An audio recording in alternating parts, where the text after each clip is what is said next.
The original title of this episode was Who Needs Heroes? But let's go with I Heart Heroes instead.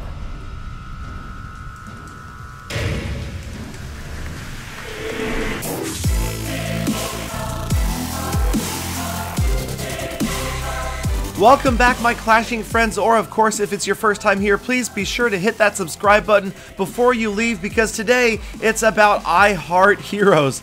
That's right, we thought we would set out and see just how far I could get in some normal ground attacks without using the heroes. The intention originally was to show that I could do it. I could at least get 1 star without using the king or the queen. They weren't carrying me like so many of you had accused. But honesty is of the utmost importance in my videos, so these are the first 3 attacks that I carried out using this strategy, leading with just a ground attack and trying to save the heroes and not use them at all, if at all possible. And you can see not a great thought on that last jump spell at the bottom. I guess I was thinking I had more golems than I did, kind of wasted there. 1 extra jump spell. Now the golems moving in and protecting those wizards, and that was the general idea. I didn't really think I'd have a chance at the town hall, but I was hoping with all of those hit points the golems would last long enough that the wizards could grab 50%.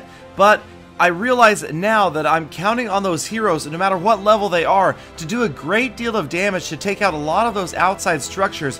The first outer layer of buildings, pretty easy to get down with the wizards, but once you get deeper, the golems going closer and closer to that core, it's going to be a lot harder to get in your other troops without having them annihilated by other defenses in the area. So most of the golems have gone down except for this 1 pack, and they are getting triple teamed by the 3 Expos surrounding the town hall, and I'm running out of units to deploy around the edges.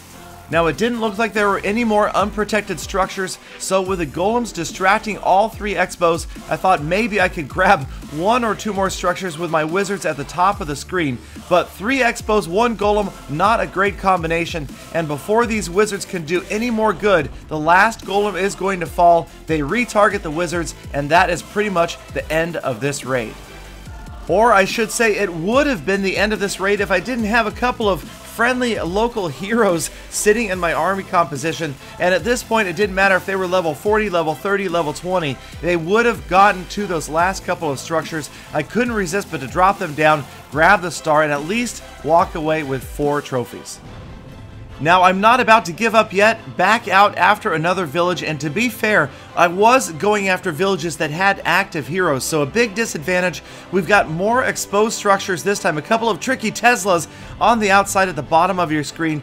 Jump spells again, trying to get those golems in and using the wizards right away. Now this is absolute disaster for my raid. A dragon comes out of the clan castle, and you'll notice I brought a P.E.K.K.A. this time. Thought that that extra damage would help out. It could substitute for a hero, but unfortunately as we work our way towards the inside of this base, it looks like for a moment the P.E.K.K.A. is going to do the old P.E.K.K.A. go round, heading down towards the elixir collector and the dark elixir storage, but the wizards get that storage down just in time. She heads on towards the inside, but disaster about to follow. From the top right corner of the screen, in comes that dragon, and dragons and P.E.K.K.A. do not mix, and they are about to meet, as the P.E.K.K.A. for some reason is going to accelerate upward into the right into the path of the dragon, and get absolutely melted down by the defending archer queen and the dragon. That's disaster for my raid. 40% damage and quickly coming to an abrupt end. But once again, I've got the heroes, not brave enough to not bring them at all, and we're going to very patiently lure out the dragon first, get it out of the way before we deal with trying to get to 50%. So very carefully dropping the poison spell, it will just take out that archer almost instantaneously. Gotta wait a little bit longer, but check out that new and improved poison spell as it really goes to work, ramping up damage and eventually just melting that dragon out of the sky. Wings, bones, feathers flying. Wait, dragons don't have feathers. Scales flying everywhere. The dragon is gone. So now it's up to the heroes to grab 9%. I didn't really focus that hard. I didn't think it was going to be that close to with level 40 heroes. Now again, with level 20 heroes, do I still get to 50%? I don't know. It would have been super close. I was a little bit careless. The king goes in after this wall instead of continuing down the right-hand side. We've got those Expos facing 2 of the 3 Expos on this left corner. So again, not well planned out, but they're going to muscle through anyway. The queen and her ability grabbing 50% with that last expo and saving the raid once again. But we're not done yet. Of course, the third time is the charm, right? So we head back out, again finding another base, this time with even lower level heroes. So we drop in the golems and the jump spells, trying again to use just a few wizards to clear those surrounding structures. And again, I changed up the army comp. This time it's 2 P.E.K.K.A.s coming in. So a P.E.K.K.A. Queen and a P.E.K.K.A. King are going to come in from the top right once I've cleared the other structures, so that I can be sure they path closer to the town hall. So this time I am thinking there's a possibility I could get to the town hall, or at least close. The clan castle coming out, the defending archer queen, a big problem as well. And the P.E.K.K.A.s are right there, right next to the town hall, but they're dealing with clan castle troops. And I've frozen the far inferno tower. The P.E.K.K.A.s chase down the king. But notice, you can't see it, there is a single archer inside that last wall next to the town hall, and that's why the P.E.K.K.A.s have pathed back, and they're getting through that wall. They're after one lone archer, and after it's out of the way, they could have worked on the town hall a little more, but they fall, so almost a good idea. They do open the town hall enclosure, but they don't get the town hall down. And this time, I'm stuck at 28%. Not looking good. I'm going to drop the heroes, and now it's kind of like the second half of maybe a Lava Loon attack. I'm hoping, rather than 50%, that these heroes drop down and take down the town hall. I've got 20% to go for the 50% damage, but a lot of golems are still up.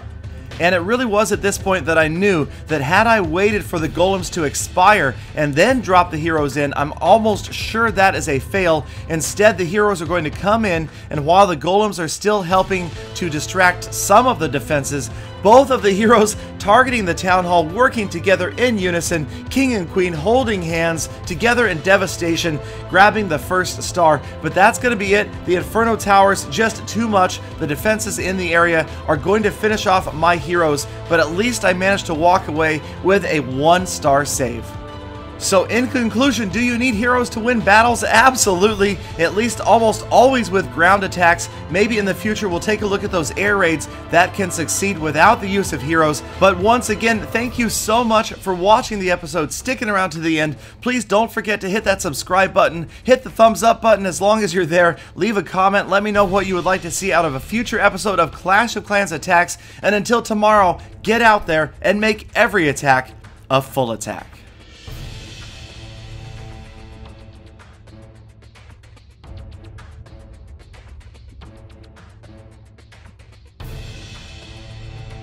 Galadon, you are not prepared.